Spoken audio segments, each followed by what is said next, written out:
मुजफ्फरनगर से इस वक्त की बड़ी खबर भारतीय किसान यूनियन तोमर से जुड़ी हुई है। मेरठ में एडीजी कार्यालय के प्रस्तावित घेराव और महापंचायत से ठीक पहले प्रशासन और किसान संगठन के बीच हुई अहम वार्ता के बाद बड़ा समाधान निकलकर सामने आया है। संगठन की 13 सूत्रीय मांगों पर सहमति बनने के बाद फिलहाल प्रस्तावित घेराव और महापंचायत को स्थगित कर दिया गया है। भाकियू तोमर के राष्ट्रीय अध्यक्ष चौधरी संजीव तोमर ने बताया कि ललिता हत्याकांड, मेरठ लाठीचार्ज, किसानों पर दर्ज मुकदमों और अन्य महत्वपूर्ण मुद्दों को लेकर पिछले कई दिनों से प्रशासन के साथ लगातार बातचीत चल रही थी। 9 जुलाई की घटनाओं के विरोध में 13 जुलाई को मेरठ स्थित एडीजी कार्यालय का घेराव और महापंचायत प्रस्तावित थी, जिसमें पश्चिमी उत्तर प्रदेश के कई जिलों से हजारों किसानों के शामिल होने की संभावना थी। इसे देखते हुए मेरठ प्रशासन भी पूरी तरह अलर्ट मोड में था और सुरक्षा के व्यापक इंतजाम किए गए थे। बाद में संगठन का 11 सदस्यीय प्रतिनिधिमंडल एडीजी भानु प्रताप से मिला और 13 सूत्रीय ज्ञापन सौंपा। वार्ता के दौरान प्रशासन ने ललिता हत्याकांड में निष्पक्ष कार्रवाई का भरोसा दिया।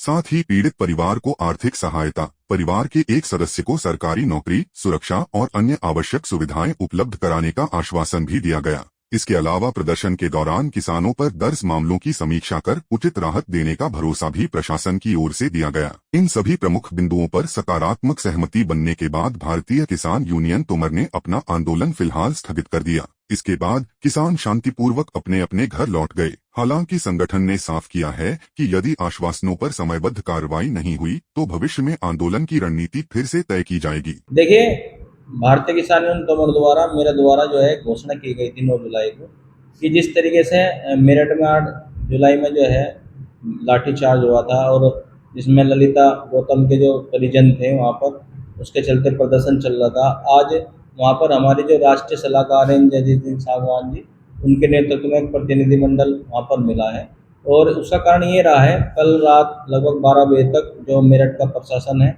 और मुजफ्फरनगर का प्रशासन है, शीर्ष नेतृत्व के जो पुलिस अधिकारी हैं, उनसे वार्ता चली और हमारी सभी बिंदुओं पर सहमति बनी, जिसके चलते जो है आज का प्रदर्शन हमने जो स्थगित किया और वो जो है एडीजी साहब के बुलावे पर वहाँ पर जो है हमारे किसानों ने जाकर एक ज्ञापन सुना। देखिए, एडीजी साहब से बात हुई है, उसमें जो लगभग 8.5 लाख रुपये उन्हें दिए जाएंगे, 4.5 लाख रुपये दे दिए गए हैं। एक परिवार में सरकारी नौकरी दे दी गई है, एक राइफल का लाइसेंस भी जो है डीएम साहब द्वारा जो है दिया जा रहा है उन्हें, और उनके परिजनों को सुरक्षा भी दी गई है और क्या नाम जो है ज़्यादा से ज़्यादा जो है उनकी और भी मदद सरकार द्वारा की जाएगी। और इस मुकदमे में 3 लोग नक्की हैं, जिसमें एक जो जेल भेज दिया गया है, दूसरा पीएससी का जवान है जिसे एडीजी साहब द्वारा सस्पेंड करा दिया गया है और दोनों पर जो है तत्काल प्रभाव से जल्द से कड़ी कार्रवाई की जाएगी। ज्योतिर्मठ के शंकराचार्य स्वामी अविमुक्तेश्वरानंद के हालिया बयान ने एक बार फिर राजनीतिक और धार्मिक बहस को तेज कर दिया है। स्वामी अविमुक्तेश्वरानंद ने भाजपा नेताओं को लेकर तीखी टिप्पणी की, साथ ही रामलला की मूर्ति को लेकर भी बयान दिया, जिसके बाद यह मुद्दा चर्चा का विषय बन गया है। इसी मुद्दे पर मुजफ्फरनगर में आम लोगों से खास बातचीत की गई। लोगों से पूछा गया कि वे स्वामी अविमुक्तेश्वरानंद के इस बयान को किस तरह देखते हैं। बातचीत के दौरान लोगों की अलग अलग राय सामने आई। कुछ लोगों ने स्वामी के बयान का समर्थन किया, जबकि कई लोगों ने इससे असहमति जताते हुए कहा कि ऐसे बयानों से धार्मिक भावनाओं और सामाजिक माहौल पर असर पड़ सकता है। कुल मिलाकर इस बयान ने एक नई बहस को जन्म दे दिया है और अब इस पर राजनीतिक और धार्मिक प्रतिक्रियाएं लगातार सामने आ रही हैं। शंकी शर्मा, जिलाध्यक्ष हिंदू रक्षा दल। देखिए, कहीं ना कहीं स्वामी जी के मन में ठेस है और कुछ चीजों को देख करके हमें भी इस तरह से आज लगने लगा है कि जो भाजपा की जो कथनी और करनी में जो फर्क हमने देखा, हमारे मन में इस तरह के सवाल है कि वो जिसे सीए एनआरसी लाते हैं और फिर उसे बैक कर देते हैं, फिर हिंदू से वोट लेते हैं सत्ता में आने के लिए कि आप हिंदू हैं, एकजुटता के नाम पर वो वोट लेते हैं, फिर वही यूजीसी जैसा काला कानून लाते हैं, हिंदुओं को बांटने का काम करते हैं। तो कहीं ना कहीं हमें भी लगने लगा है और स्वामी जी को कहीं ना कहीं ये जानकारी होगी कि भाजपा की कथनी और करनी में फर्क है, इनकी राजनीति और रणनीति में जो कहीं ना कहीं हमारे मूर्ख बना करके हमसे वोट लेने का काम करते हैं। नहीं, वो तो देखो सुनो, वो तो भाजपा ने खुद कर दिया असली होने के लिए।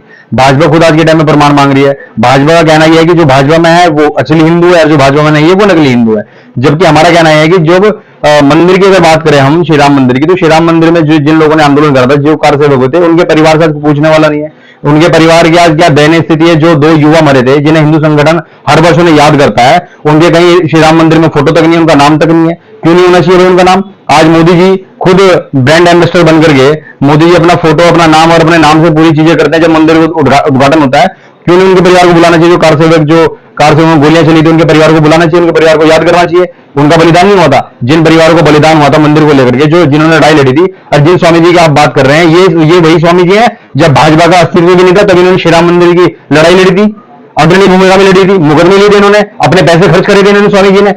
आज उसी स्वामी जी को आप क्या नाम रख रहे हैं, जबकि स्वामी जी किसी वोट से स्वामी जी नहीं बने हैं। ये वोट लेकर के राज कर रहे हैं। स्वामी जी शुरू से पहले भी स्वामी जी थे, वे आज भी सम्मानित है और हिंदू समाज के लिए हमेशा सम्मानित रहेंगे। शंकराचार्य की जो पीठ है बड़ी गरिमा वाली पीठ है। अगर सुबह का दूल्हा शाम को घर आ जाए तो क्या दिक्कत है? अखिलेश यादव देखो है तो हिंदू।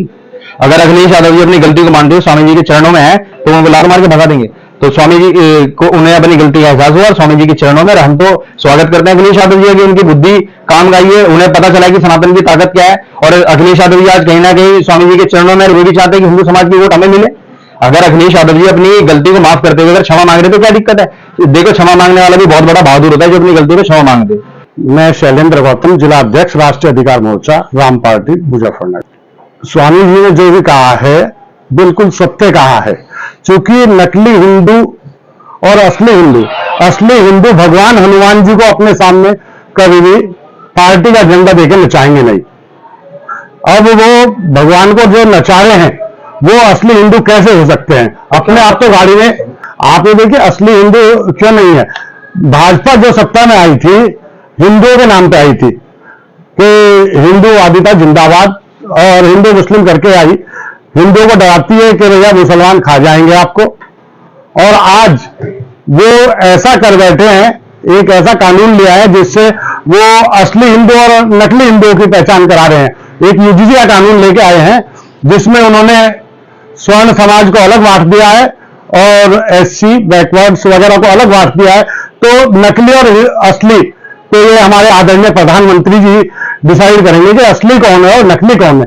वो भाईचारा ही खत्म करना चाह रहे हैं। बिल्कुल 100% मोदी जी की नीति ही हिंदुओं को बांटने की है।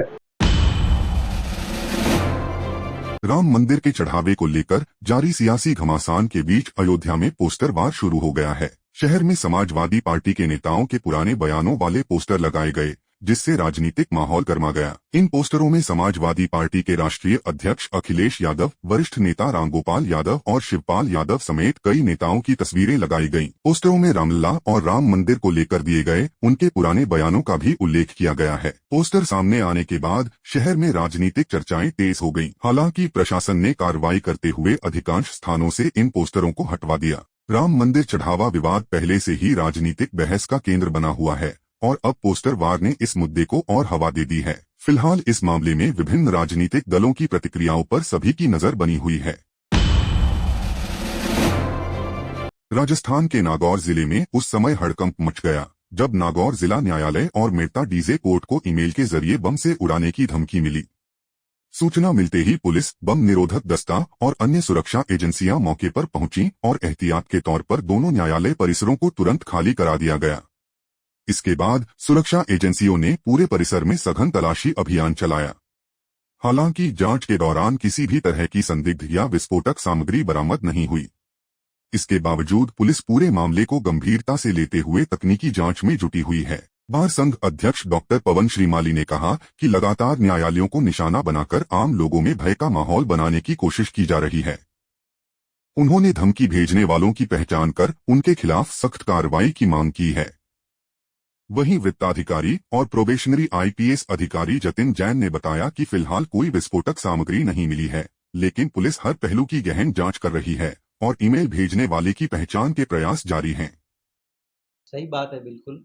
हमने भी आज ये मांग रखी है कि जहाँ ऐसे मेल आते हैं, आज ये चौथी घटना हुई है एक मेल मात्र से। मेल आते ही पूरे कोर्ट खाली करवाना, वकीलों को घर भेज देना, फरीकों को घर भेज देना, पुलिस को घर भेज देना, कैदियों को घर भेज देना, न्यायिक प्रक्रिया पे सीधा हमला, न्यायिक जो प्रक्रिया चल रही है उस पर सीधा हमला करके उसको बाधित करने का प्रयास किया जा रहा है। बार बार न्यायालयों को टारगेट किया जा रहा है ताकि आम जन इससे प्रभावित हो।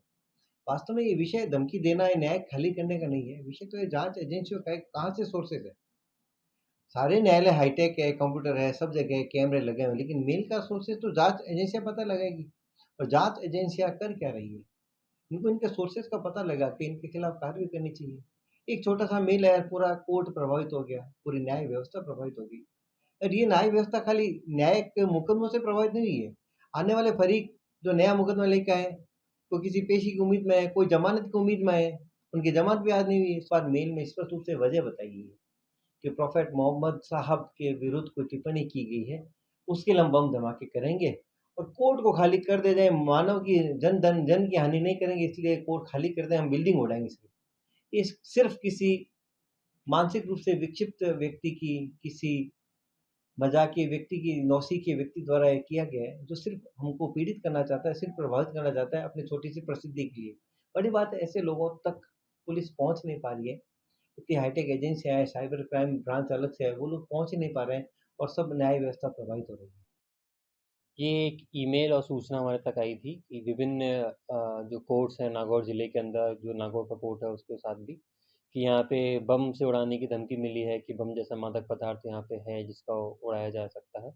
लेकिन पुलिस की टीमों ने मौके पे सर्च किया, पूरा सर्च ऑपरेशन किया, जो मेथड्स होते हैं, जो हमारा एसओपी होता है, एसओपी का पालन किया। ऐसे कोई भी वस्तु, ऐसा कोई भी पदार्थ, ऐसी कोई भी चीज़ हमको मौके से नहीं मिली जिससे शक पैदा हो। तो जो भी लेकिन हमारे पास वार्निंग आई थी, सूचना आई थी, तो उस पे सतर्कता दिखाते हुए हमने अपना सर्च ऑपरेशन जारी रखा था। जी, बिल्कुल सही बात है। इन चीज़ी धमकियों से, चीज़ों से जो प्रशासन है और जो प्रक्रिया है, जो प्रोसेस है अपना बिल्कुल असर करता है। नागौर के साथ-साथ विभिन्न ज़िलों में भी आज अलर्ट हुआ था और ये अलर्ट मिला था कि वहाँ भी विभिन्न ज़िलों के कोर्टों को बम से उड़ाने की धमकियाँ मिली थी। तो पुलिस और प्रशासन इसमें कार्रवाई कर रहे हैं। इस पे जो भी इसके पीछे जो भी मास्टरमाइंड होते हैं, चीज़ें होती हैं, वीपीएन वगैरह का ये लोग यूज़ करते हैं। तो उसको रिज़ॉल्व करने में, सॉल्व करने में, लेयर तक खोलने में, जाने में तो थोड़ा समय भी लगता है। लेकिन जो भी घटनाएँ हुई हैं, पिछले भी 3-4 घटना हुई और ये भी घटना हुई, ये पुलिस के संज्ञान में है और पुलिस इसमें तफ्तीश कर रही है।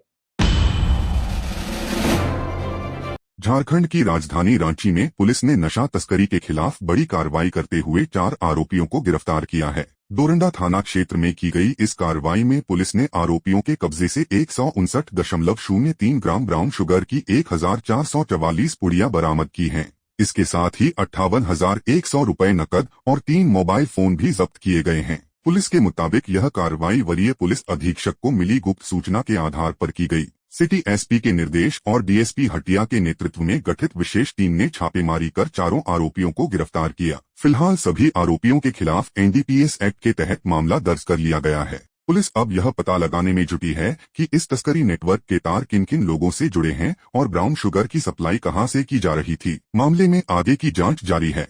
जी, कल शाम को डोरंडा थाना को सूचना प्राप्त हुई थी कि धोबी मोहल्ला खटाल में नशा और नशे के व्यापार की और तथा ब्राउन शुगर की बिक्री की सूचना प्राप्त हो रही थी। उसी में एक डोरंडा थाना की ही एक टीम का गठन किया गया जिसमें 5 से 6 ऑफिसर्स थे और इस टीम के द्वारा छापेमारी की गई। छापेमारी दल ने कुसई का, जो डोरंडा थाना अंतर्गत कुसई में जतरा मैदान के पास एक साकेत नगर एरिया है, वहाँ से सबसे पहले मुकेश कुमार को पकड़ा और मुकेश कुमार के पोजीशन से कुछ ब्राउन शुगर की पुड़िया मिली। लगभग 28 ब्राउन शुगर की पुड़िया उनकी पोजीशन से मिली। उसके पश्चात आगे जब कंटिन्यूसली रेड करी गई तो संदीप कुमार दांगी है, जो कि 27 वर्ष के हैं, पिता चतलाल दांगी।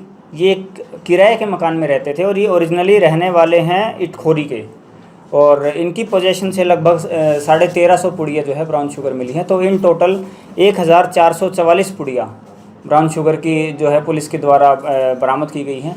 जो संदीप कुमार दांगी है, ये बंगाल से जो है ये ब्राउन शुगर लेकर आते थे, उसको छोटी छोटी पुड़िया बनाते थे और अक्रॉस ये जो डोरंडा थाना एरिया का जो आसपास का जो क्षेत्र है वहाँ सप्लाई करवाते थे।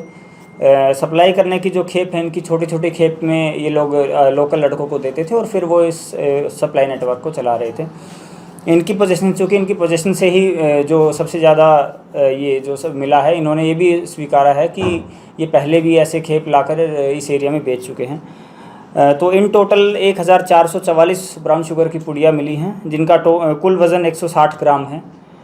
नगद इनके पास से 58,000 रुपये नगद मिला है, 58,100। 3 मोबाइल मिले हैं और तो कुल 4 लोगों की गिरफ्तारी हुई है, जिसमें जो मेन अक्यूज़ड है वो संदीप कुमार दांगी हैं, एक महेश कुमार हैं जिनकी उम्र 30 वर्ष है, नरेश कुमार हैं और दीपक भुइया हैं। इसमें सबसे कमाल की बात यह है कि संदीप कुमार दांगी जो है ये पहले भी मतलब जब ये इटखोरी में रहते थे तब भी ये नशे का व्यापार करते थे और यहाँ आकर किराए में रहकर भी ये जो ब्राउन शुगर की बिक्री का काम कर रहे थे और ये पहली बार जो है इनको पकड़ा गया है। इसमें जो छापेमारी दल है इसमें डीएसपी हटिया और साथ में डोरंडा थाना प्रभारी डोरंडा थाना के 5 से 6 सब इंस्पेक्टर्स, एक एएसआई और हवलदार और डोरंडा थाना की पूरी टीम की इसमें काफ़ी ज़्यादा मेहनत और जो है रोल इसमें रहा है। और इसमें एक बड़ा नेटवर्क जो लोकल स्तर पर ये नेटवर्क चलाने का जो काम कर रहे थे पुड़िया बनाकर, ताकि अगर कहीं खेप पकड़ी भी जाती है तो छोटी खेप पकड़ी जाती है तो इसको जो है रांची पुलिस के द्वारा बस नहीं इनके द्वारा स्कूली बच्चों का इस्तेमाल नहीं किया जा रहा था, क्योंकि जो 3 जो मुख्य बेचने वाले जो अरेस्ट हुए हैं वो कंज्यूमर भी थे और वो बेचते भी थे। उनकी उम्र 32 साल, 27 वर्ष और 30 वर्ष है।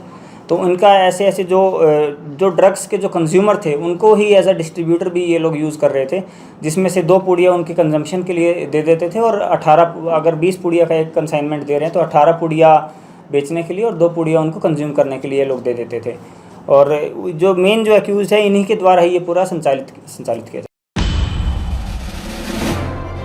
आस्था की नगरी प्रयागराज में आषाढ़ अमावस्या और भौमवती अमावस्या के पावन अवसर पर त्रिवेणी संगम में श्रद्धालुओं का जनसैलाब उमड़ पड़ा। ब्रह्म मुहूर्त से ही देश के विभिन्न राज्यों से पहुंचे श्रद्धालु गंगा, यमुना और अदृश्य सरस्वती के संगम में पवित्र स्नान कर पुण्य लाभ प्राप्त करते दिखाई दिए। संगम तट पर श्रद्धालुओं ने स्नान के बाद दान पुण्य किया और अपने परिवार की सुख समृद्धि, देश की खुशहाली तथा विश्व कल्याण की कामना की। धार्मिक मान्यताओं के अनुसार आषाढ़ अमावस्या के दिन पवित्र नदियों में स्नान करने से अक्षय पुण्य की प्राप्ति होती है और व्यक्ति के पापों का नाश होता है। इस दिन पितरों की आत्मा की शांति के लिए तर्पण, श्राद्ध और पिंडदान का भी विशेष महत्व माना जाता है। बड़ी संख्या में श्रद्धालुओं ने वैदिक विधि विधान के साथ अपने पूर्वजों का तर्पण कर उनका आशीर्वाद प्राप्त किया। आस्था और श्रद्धा से सराबोर इस अवसर पर संगम तट पूरी तरह भक्तिमय वातावरण में नजर आया, जहां हर ओर श्रद्धालु पूजा अर्चना और धार्मिक अनुष्ठानों में लीन दिखाई दिए। आज मोमवती अमावस्या है। अमावस्या के दिन जो है पितरों के लिए जो है वो होता है और कम से कम पिता को अगर तर्पण कर दें, उनके नाम से दान पुण्य करे जो है तो बड़ा फलित रहता है।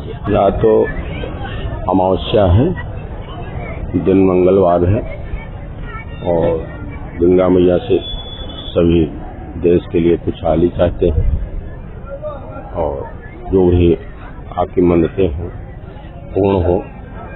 और आज पितरों का सबसे बड़ा दिन है और पितृपक्ष को अगर खुशहाल रखेंगे तो आप खुश रहेंगे। संगम में स्नान करने का महत्व 24 घंटे प्रतिदिन है, लेकिन आज का जो दिन है वो विशेष है, क्योंकि आज की जो अमावस्या है मंगलवार को है। तो मंगलवार को अमावस्या पड़ जाने से हमारा तो कल्याण है स्नान करने से। हम अगर पितृदान, पिंडदान, श्राद्ध, तर्पण दान करते हैं, गोदान चार्ज करते हैं, उसके करने हमारे पितृ अति प्रसन्न होते हैं। अगर भगवान की कृपा से अगर हमने ऐसा कार्य किया तो पितृ तो हमारे प्रसन्न होंगे ही, और पितृ के प्रसन्न होने सारे देवता प्रसन्न हो जाते हैं, जिसका फल ही है हमारे घर में हमेशा सुख शांति की वृद्धि होती है और दान करने से हर प्रकार का हमारा मंगल में होता है। जो लोग आज के दिन अपने पिता के नाम से जो भी अच्छे कार्य करेंगे उन घर में हमेशा मंगल बना रहेगा और सुख शांति की वृद्धि होती रहेगी। ये आज के प्रयाग में नहाने का विशेष महत्व है भौमवती अमावस्या का। ताजनगरी आगरा से आस्था से जुड़ी एक अनोखी तस्वीर सामने आई है। यहाँ एक घर के फ्रिज के फ्रीजर में बर्फ की प्राकृतिक आकृति ऐसी बनी है जिसे देखने वाले शिवलिंग जैसा स्वरूप मान रहे हैं। बताया जा रहा है कि जब परिवार ने फ्रिज का दरवाजा खोला तो फ्रीजर के भीतर बर्फ की आकृति बिल्कुल शिवलिंग जैसी दिखाई दी। इसकी जानकारी फैलते ही स्थानीय लोगों की भीड़ मौके पर पहुंचने लगी। कई श्रद्धालु इसे बाबा बर्फानी का चमत्कार मानते हुए पूजा अर्चना और दर्शन कर रहे हैं। इस दृश्य को देखकर लोगों को अमरनाथ गुफा में प्राकृतिक रूप से बनने वाले हिम शिवलिंग की याद आ रही है। हालांकि यह बर्फ की प्राकृतिक आकृति है, लेकिन बड़ी संख्या में लोग इसे आस्था और श्रद्धा से जोड़कर देख रहे हैं। फिलहाल यह अनोखा दृश्य इलाके में चर्चा का विषय बना हुआ है और श्रद्धालुओं का वहां पहुंचना लगातार जारी है।